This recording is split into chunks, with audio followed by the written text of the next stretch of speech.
that's a tough blow. Tough blow. I mean, obviously they're used to adapting without him in the lineup now, but again, yeah, it's a competitive Western Conference too, guys, and obviously whatever time he misses, that's ground that you've lost. Last games this year too? There you go. That's tough. Time for our League Pass game of the weekend. Magic versus Nets on Saturday at 6 Eastern. Yes, James Harden expected to make his Brooklyn debut. And Kyrie Irving could be available as long as he continues to clear COVID-19 protocols. Our Adrian Wojnarowski reporting Kyrie will play tomorrow. Here is Steve Nash on Harden today. Offensively is going to be a challenge just to figure out how these parts fit. It's a great problem to have because they're all extremely talented offensive players. I think defensively, they also are very capable. The big three are capable defenders. They're intelligent and experienced players. So while we have to go down this path and figure out what the best way to defend is with this group, I do think that there's more potential than maybe people assess from the outside on paper. So I love the question I'm about to ask next. Shout out to our producers. Coach Fizz, does the trade for James Harden make Steve Nash's job easier or harder? It's a toss-up in some ways. Like, you obviously see all the talent and you say, yes, it's easier, but it's just not easy. You got to really, when we talked about sacrifice earlier, you really got to get these guys to understand how they have to impact the game while at the same time letting other people bring their ego to it too. So I think that's the tough part, is really getting guys to understand that and how to fit that in systematically. And I think Steve is right. When you got smart guys who are capable of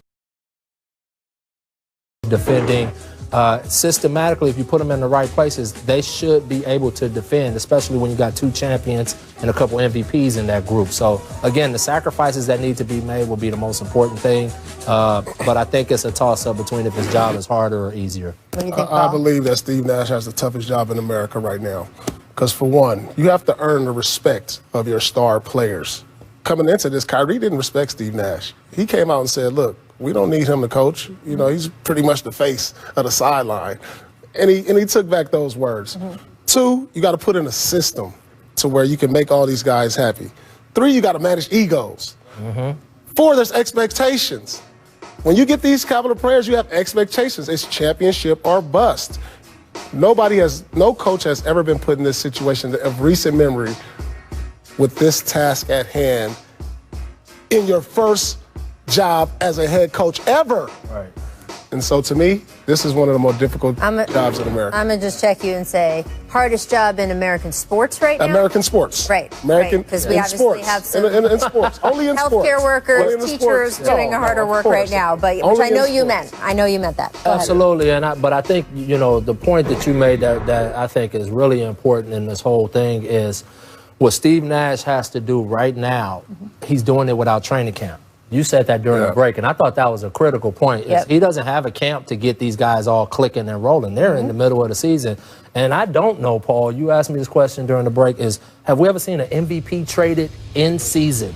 And this is the first time I think we've ever seen this. So, yes, his job is difficult, but boy, that's a good problem to have. You got some firepower over there. And they will definitely be in the race to win the title. Steve gave some good insight into his process in that press conference today. He said you got to basically strip it down, get everyone in the same room and say, are we all on the same page in terms of our motivation, which is, of course, winning a title. And once you start from there, that's how you slowly build. Well, we're going to get there by doing this, and then maybe the next game you build one more layer. We're going to get there by doing that, and that's how you kind of work in the sacrifice element because you keep reminding guys, well, we're all in the same goal. How did Doc do it with you? I mean, it was easy. We were all almost in the twilight of our career. We just wanted to win at that point. Right. Hearing all of that, including what James just said about adapting his play and changing and becoming a little bit more of a playmaker, what do you guys think the biggest challenge is, Paul, for how this big three is going to come together? Well, James said it. I heard him say it a couple times, the sacrifice. He can't be the James Harden that he was in Houston. But my question is to the New Jersey Nets is the style of play. Jersey? I mean, the Brooklyn Nets. Where you going, man? They were Brooklyn Nets when you were there, Paul. We once said that we would never see a jump shooting team win a championship, then you had the Golden State Warriors. Right. And now you have 3 great one-on-one players. Is this the year that we have a one-on-one team style of play. I mean, that's who they are. I mean, am I going to ask James to cut back door? Am I going to ask him to spot up? Am I going to ask the same of Kyrie? So my question is, what style of play? Can they be the first one-on-one team, ISO team to win? We have yet to see, and I don't know what style of play that's going to be, because you have to use these players to their strength. But the sacrifice, that's going to be the biggest things in James is going to have to do in order for this team to succeed. Yeah, and that's the word I kept hearing, sacrifice. And Spo used to have a great saying, sacrifice is easy until it's you. And so we're going to see if these guys are willing to sacrifice. And what does that look like? What does that mean? That means that time of possession with the ball as an individual. You got to make decisions quicker now, because you got 2 other stars sitting on the weak side. So you got to make those decisions quicker. Defensively, when you're on defense, are you taking pride in being a top-level defensive team, or is it all about scoring? And when you have the basketball, those are the places that I want to see if those guys are willing to make the sacrifices. And then finally, the off-the-court distractions. Can we get that behind us now and get to where y'all just playing basketball and showing what you can really do as a team? Well, you guys, we were talking right before the show that you guys, when you came together as a big three in Boston, Paul, the fit was very natural, just between the position Ray played, the way you played, the way KG played. You were saying before the show the fit in Miami was not as just slot. You guys really pioneered that positionless basketball in terms of making it just a regular part of the equation. How did you figure that out as a coaching staff? Pain, losing to Dallas, really suffering and having to go through that, because Dwayne and LeBron were so dynamic with the similar type of basketball game where they needed that ball in their hands a lot. And ultimately, it did come down to us adapting as a coaching staff, but also when we talk about sacrifice. Paul was just saying it. We got after it defensively. That's one thing you can say. That team got after it defensively. And both of those guys, when they didn't have the ball, they made a conscious effort to move without it. Yeah, that's my biggest question. Yeah. I mean, offense is not going to be a problem. Defending. Can they be a top 5 defensive team? Because if not, I don't see them getting to the finals. Well, you see this usage rate and clutch time. So these are all, by the way, they all have a track record of being clutch performers. We threw it up here yesterday on the show. In the last 10 seasons, 8 guys have accumulated 1,000 points in the clutch. The Nets now have 3 of those 8. So they have guys who can come through in the clutch. The question, of course, is a little bit who takes the last shot, but I do think that stuff works itself out. It does. It's going to be some guys one night, some guys another night.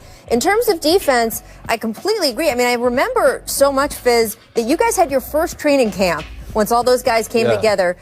Eric decided to hold it at a military base, and that you guys ran only defensive drills for the first few days, week? It was at least 3 or 4 days that we just went straight defense, and it was to set a tone at a military base because we was getting ready for them. And you had to be so disciplined and sharp to beat that Boston team. They guarded the heck out of you. They moved the ball. They ran their stuff to precision. And they weren't going to beat themselves. So we knew this wasn't no game. But he said, it did get me to Brooklyn. Paul, how do you see that whole situation? I certainly understand Boogie's side, but also James is right. What he did got him where he wanted to go. The system basically allowed for that. Well, yeah, I understand both sides. I mean, because sometimes disrespect comes in all forms and fashion. It's not just what you say, it's your actions. And Boogie was saying that, like, look, you didn't come to training camp on time. And then we look at his last 5 games with the Rockets. That's not the James Harden we know. No. And so in saying that, it was his actions that garnered the disrespect. But on the other side, what James Harden was saying, he was like, you heard him say, I gave him everything. Yep. Right. I gave him everything. And apparently his everything wasn't good enough to bring a championship to Houston. And that's all you can ask for from a player. So I understand his frustration as a veteran in this league, as an all-time player. He's made all the money, shoe contract. He's done everything you could do in the game of basketball. Now he just wants to win a championship, and it got frustrating for him. Coach Steve Nash was asked about this also this morning, and I'm just read off my laptop here for y'all. He said, I think James carried that team for many years. He said, gave them everything he had. So since he asked for a trade, he said, I think that this is Steve Nash. He said, I think this was a very small sample size since he asked for the trade. And he said, it's fairly irrelevant if you're discussing James's overall character or whether he's going to be a problem or not. I have to think you'd agree with that, right? I totally agree, and I think James Harden now really, he sees the trophy. And so you're going to get the best of James Harden right now. I really do believe that. And I think when you get into these tussles, these squabbles, it's always going to be a little messy. But let's be real about it. At the end of the day, everybody won. Yep. Houston got a heck of a deal with the players they got, the picks that they got, the exceptions, all of that good stuff. And Brooklyn got a hell of a all-time player like he talked about.